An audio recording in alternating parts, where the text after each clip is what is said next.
All right, so you're looking to get a grip on this whole covert contract thing and how it all fits in with that red pill perspective. Yeah. Especially now when, like everything's changing so fast with families and society and all that. It's like a different world almost. It really is. We got a ton of interesting stuff to dig into here. Oh, yeah. We're talking about masculinity, leadership, spirituality, even ancient warrior philosophies like Spartans and samurai. It's a pretty wide range. It is. By the end of this deep dive, you're going to have a much better understanding of all these ideas and how they connect. I think what's really cool is how these sources weave together these personal stories. Oh, yeah. With like historical examples and philosophical ideas. It's not just some dry academic thing. No, not at all. You'll see how personal growth ties into these larger societal shifts and how recognizing your role as a man can actually have an impact on the world around you. That's a big one. And it's not all just theory either. Right. There's a lot of practical advice in here too. We'll get into how things like setting goals, using affirmations, and developing that self-discipline almost like a modern-day Spartan or samurai can really help you build confidence and achieve what you want in life. And what's particularly relevant, I think, is how the sources emphasize that those traditional masculine skills and values, they're actually super important in today's world, a world that often feels, chaotic and uncertain. And that's where things get really interesting. Okay. The sources dive deep into this concept of the double bind. Right. That pressure men feel to be both strong and vulnerable at the same time. Absolutely. It's like you're damned if you do, damned if you don't. Yeah, exactly. We'll unpack how to navigate those expectations because sometimes they feel totally contradictory. And this tension that's especially important in the context of relationships. Okay. And that's where the idea of covert contracts really comes in. Now, the sources don't explicitly use that term, True. but they explore very similar ideas about these unspoken expectations and how those can lead to resentment if they're not addressed openly. For sure. Okay, so we've got this double bind going on, and then we've got these covert contracts kind of lurking in the shadows of our relationship. Sounds like things can get pretty messy pretty quickly. Absolutely. And to make matters even more complex, the sources also point out how these big societal shifts like the rise of feminism and what they call cultural Marxism have dramatically impacted, institutions and our understanding of traditional roles. This is something you specifically wanted to explore, right? How these changes connect back to that idea of the covert contract. Exactly. You see, the sources argue that the decline of traditional family values, things like, the drop in marriage rates, the rise of single-parent households, that's a key part of this shift. And they link this directly to the rise of ideologies that challenge those traditional gender roles. So are they saying that these changes have made it harder for men to understand what's expected of them in relationship? And that's what's leading to more of these unspoken covert contracts. That's a big part of it. The sources highlight how the traditional framework, while sometimes seen as outdated, it actually provided a clearer sense of roles and responsibilities. I see. And without that, it becomes much easier for resentment and misunderstandings to build up. And it sounds like this isn't just about romantic relationships either. No. The sources also talk about the decline of those traditional brotherhoods. Yes. And the impact that's had on men's support system. You're absolutely right. They argue that strong male friendships are crucial, especially in a world that can often feel hostile or dismissive of men's needs. So it's almost like we've lost this shared sense of purpose and understanding that used to be more common among men. That's a good way to put it. Yeah. And the sources provide some fascinating historical examples of brotherhoods. Oh, yeah. From the abolitionists to the entrepreneurs in Silicon Valley, Okay. showing how these bonds have actually driven positive change throughout history. So if we're going to unpack these covert contracts Right. and figure out how to renegotiate them in a way that actually works for everyone, it sounds like we need to understand how we even got here in the first place. Right. It's Yeah. like we need to trace those historical threads that led to these big societal shifts. That's a great way to frame it. And the sources offer some really insightful perspectives on that historical journey. Okay. They delve into the impact of feminism, what they call cultural Marxism, and that decline of traditional institutions. But they also offer a powerful message of hope and empowerment. Right. They don't just leave you feeling stuck. No, they don't. They provide practical advice on how men can step up, reclaim that authentic masculinity, and even become agents of positive change in the world. One key aspect they emphasize is spiritual exploration and growth. Okay.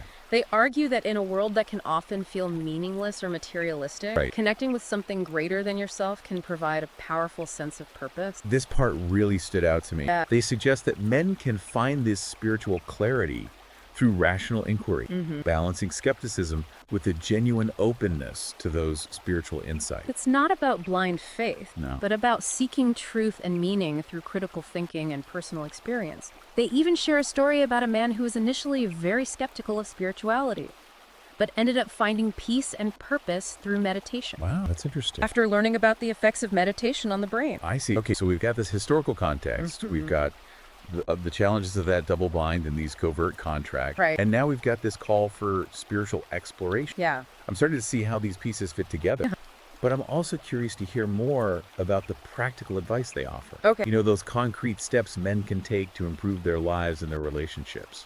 That's where things get even more interesting. The sources offer a wealth of practical tips, drawing inspiration from those ancient warrior philosophies. Like the Spartans. Yeah, like the Spartans and samurai. Okay. They talk about setting goals, using affirmations, developing discipline, and even reclaiming those traditional masculine skills as ways to build confidence and achieve what you want in life. And how does this tie back into that whole idea of covert contracts? Well, imagine this. You're feeling lost, lacking direction, maybe even a little resentful in your relationship. By focusing on personal growth and developing your inner strength, Okay. you create a more solid foundation for yourself. I see. And from that place of strength, you can approach those unspoken expectations Right. and renegotiate them in a way that feels more balanced and fulfilling. That makes a lot of sense. Yeah. It's like you're saying that personal development is a key part of untangling those covert contracts Yes. and creating more satisfying relationships. Exactly. It's about empowering yourself first, then using that strength to create positive change both in your own life and in the world around you. This is some pretty powerful stuff. I'm already starting to see things in a new light, and we're just getting started. I know, right? There's so much more to unpack. We haven't even touched on energy dynamics leadership or the specific techniques they offer for managing stress and anxiety. Well, energy dynamics. Yeah. That sounds intriguing. What's that all about? Well, the sources describe these two types of energy, radial and tangential. Okay. Radial energy is focused discipline, like a laser beam. Okay. Think of it as the energy of action of achieving goals. Okay. And what about tangential energy? Tangential energy is more expansive, creative, like a ripple spreading out. Okay. It's the energy of exploration, of connecting with others, of generating new ideas. So how do these energy dynamics relate to the idea of covert contracts and navigating relationships? Imagine a man who's constantly radiating energy outward, always focused on achieving, on doing. But his partner, she's more tangential in her energy. She needs connection. She needs space for creativity and emotional expression. If they don't understand these differences, it can create friction. He might feel unappreciated while she feels neglected. Wow, that's a really interesting way to look at it. It's like those unspoken expectations become even more charged when we don't understand the different ways we express and receive energy. Exactly. And the sources offer some fascinating insights into how to balance these energies, Okay. both within ourselves and in our relationships. This is already blowing my mind. I can't wait to dive deeper into these energy dynamics and see how they play out in a real life situation. But we're going to have to save that for the next part of our deep dive. You're right. There's just so much to explore in these sources. It's an incredible journey of discovery. All right, so before we wrap up this part, let's quickly recap what we've covered so far. Okay. We talked about the concept of covert contracts and how they often lead to resentment in relationships. We touched on the double bind men face in trying to balance strength and vulnerability. Right. And we explored how those historical shifts, particularly the decline of traditional institutions, have contributed to these challenges. And we started to unpack the powerful potential of personal transformation, spiritual exploration, and even those ancient warrior philosophies in navigating these complexities. This is just the tip of the iceberg, though. It is. In the next part of our deep dive, we'll delve deeper into energy dynamics leadership and those specific techniques the sources offer for managing stress, overcoming anxiety, and creating more fulfilling relationships. We'll also explore some fascinating insights into the nature of suffering, the role of women in society, and the importance of brotherhood in a world that can often feel isolating for men. Stay tuned for part 2, where we'll continue to unpack these powerful ideas and see how they can empower you to live a more authentic and fulfilling life. Welcome back. Last time we were just starting to unpack those covert contracts and how they play into the challenges men face in today's world. Yeah, we were just getting to the good stuff, those energy dynamics you mentioned. I'm really curious to learn more about how understanding radial and tangential energy can actually help us navigate relationships and maybe even spot those hidden expectations before they become a problem. It's a really fascinating concept. Remember, radial energy is that focused, goal-oriented energy. Right, like a laser beam. Yeah, exactly. Think of it as the energy of building, achieving, taking action. Okay. Tangential energy, on the other hand, is more about connection, creativity, and emotional expression. So how do these energies actually play out in a relationship? So let's say a man is very radial in his energy. Mhm. He might be hyper-focused on his career, on providing for his family, on solving problems. He might show love through acts of service, through tangible expressions of care. Okay, I see where you're going with this. But if his partner is more tangential in her energy, she might crave more emotional connection, more open communication, more time spent simply enjoying each other's company. So he's speaking one language of love and she's speaking another. Exactly. And this is where those covert contracts can really start to cause problems. He might feel like he's doing everything right, but she might feel neglected or emotionally So unfulfilled. how do we avoid this kind of clash? Is it about one person changing their energy to match the other? Not necessarily. The sources emphasize that it's about understanding and appreciating these differences. Okay. Recognizing that there's no right or wrong way to express energy. It's about finding a balance that works for both partners. So instead of trying to change each other, it's more about learning to speak each other's language. Precisely. And that takes communication. It takes a willingness to be open and vulnerable, to express our needs and expectations clearly. It's about recognizing that we all have different ways of giving and receiving love, and that's okay. This is making me think about the red pill perspective and how it emphasizes the importance of understanding female nature. Right. It seems like understanding these energy dynamics could be a really valuable tool in that regard. Absolutely. You see, the sources argue that men and women often express these energies differently. Men tend to be more naturally radial, while women tend to be more naturally tangential. Of course, there are always exceptions, but this general pattern can help us understand why men and women sometimes clash. So it's not about saying one energy is better than the other. No. It's about recognizing that these differences exist and that understanding them can help us build stronger, more fulfilling relationships. Exactly. And this ties back to the idea of covert contract. If we can learn to recognize and communicate our energy needs, we can start to break down those unspoken expectations that can lead to resentment. This is really eye-opening. I'm already starting to see how these energy dynamics play out in my own relationship. But I'm also curious to hear more about what the sources have to say about leadership. You mentioned that they draw inspiration from ancient warrior philosophies like those of the Spartans and samurai. Yes, they do. And it's really fascinating how they connect these ancient warrior codes to the challenges men face today. Okay, so what kind of leadership qualities do they emphasize? Is it all about being tough and stoic like a Spartan warrior? It's more nuanced than that.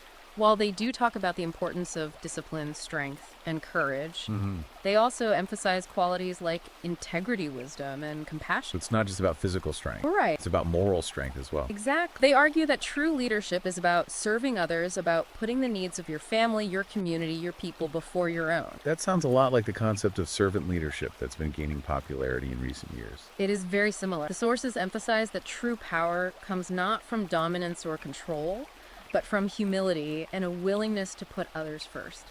And how does this tie back to the idea of covert contracts and the challenges men face in modern society? Think about it. If you're constantly trying to prove yourself to be the alpha male to win every argument, you're likely operating from a place of insecurity. Yeah. And that insecurity can actually create more covert contract because you're not approaching relationships from a place of genuine strength and self-assurance. So they're saying that true leadership starts with inner work, with developing your own character and sense of purpose. Absolutely. They argue that when you're grounded in your values, when you're confident in who you are and what you stand for, Right. you don't need to play those games. You can approach relationships with authenticity and integrity, which allows for more open and honest communication. That's a really powerful message. Yeah. It's like they're saying that true leadership is about more than just getting what you want. Yeah. It's about becoming the kind of man who inspires trust and respect, who leads by example, and who makes a positive impact on the world. Exactly.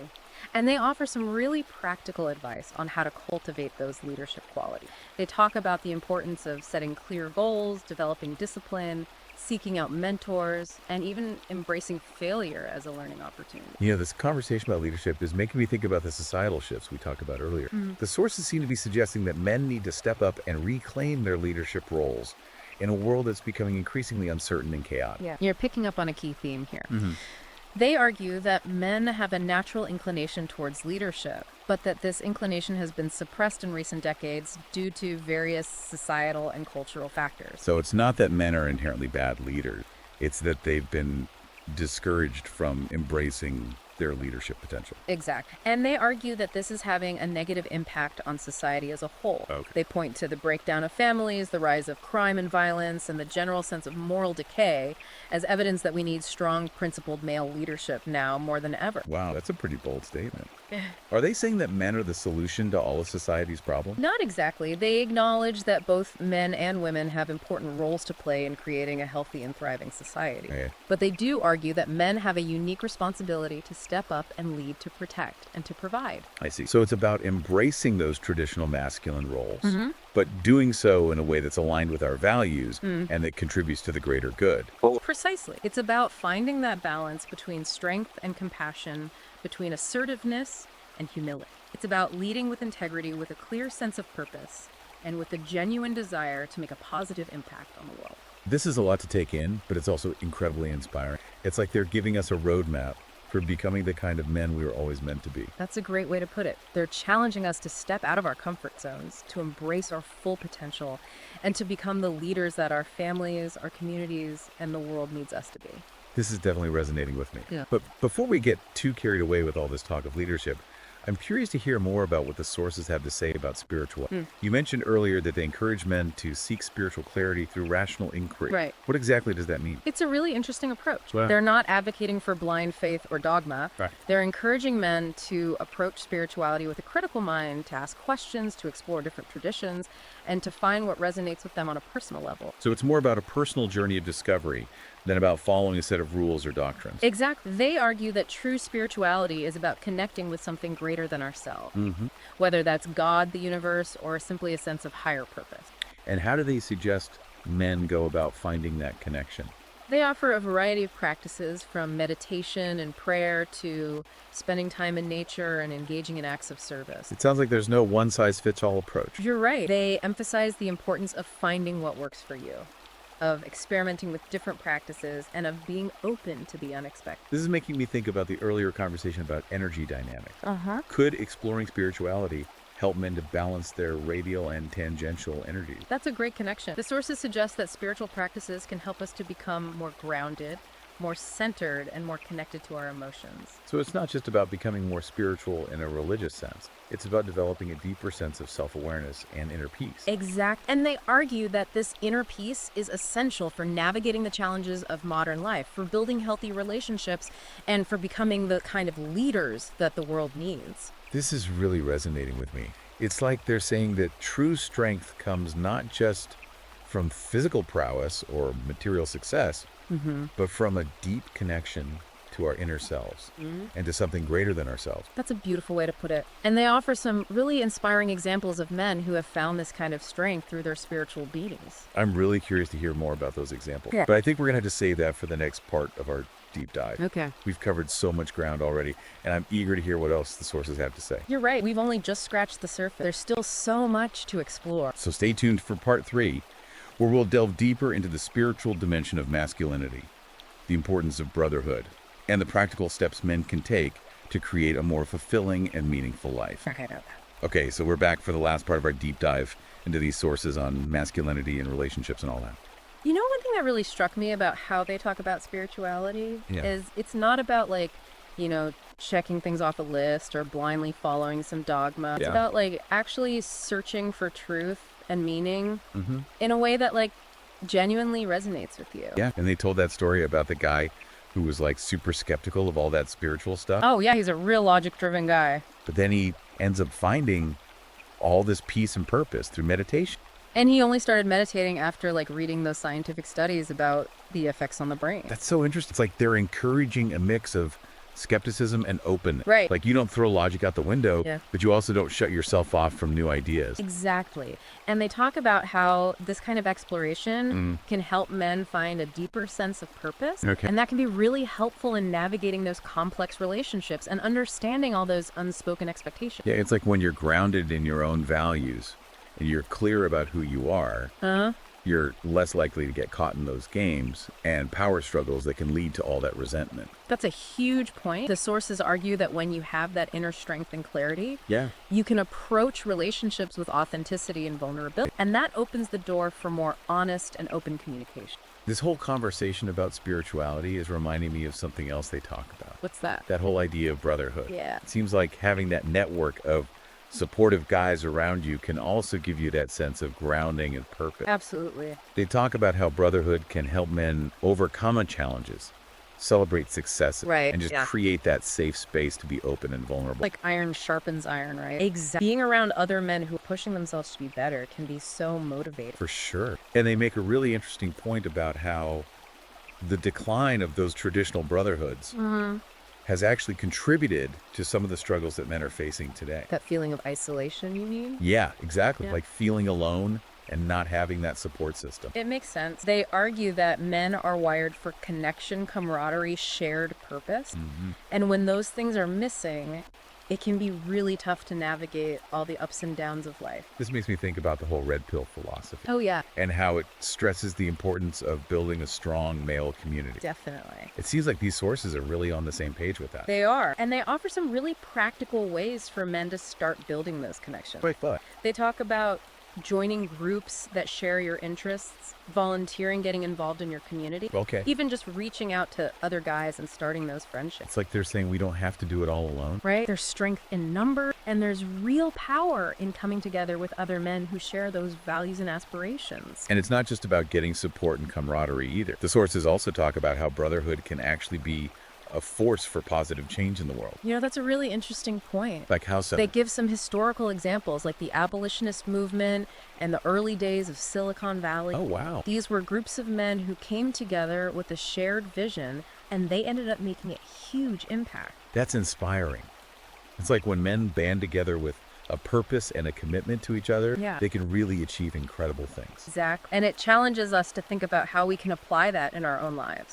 How can we use our strengths, our talents, and our resources to make a real difference? This has been a really incredible deep dive. It has. We've covered so much. We have. From the ins and outs of covert contracts, to the power of spiritual growth, to the importance of brotherhood. It's been a journey.